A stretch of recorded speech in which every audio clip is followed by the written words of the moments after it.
उस्मानाबादच्या उमेदवार अर्चना पाटील यांचे पुत्र मल्हार पाटील यांनी केलेल्या वक्तव्यानंतर आता ओमराजेंनी अजित पवारांवर निशाणा साधलाय।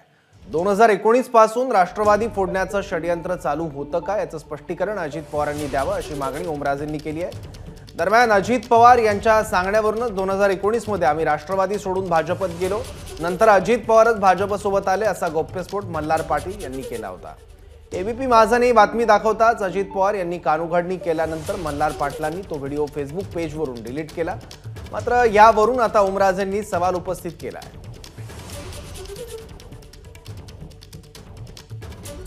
नरेंद्रभाई मोदींवर विचार करून विश्वास ठेवून अजितदादांच्या सहमतीने 2019 मध्ये आम्ही राष्ट्रवादी काँग्रेस सोडून भारतीय जनता पक्षामध्ये प्रवेश केला आणि मी हे अतिशय जबाबदारीने सांगतो, त्यांनी आम्हाला आधी पाठवलं आणि परत भाजप बरोबर ते आले।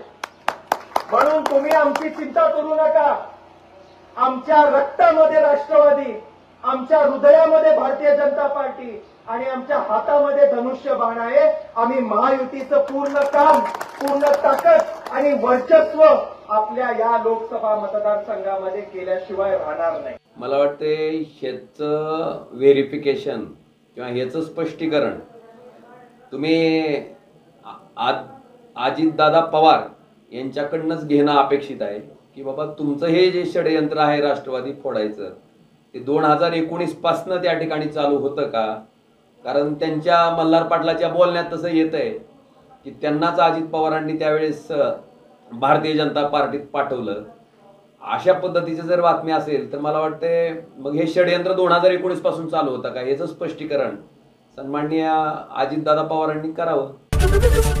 एबीपी माझा, उघडा डोळे बघा नीट।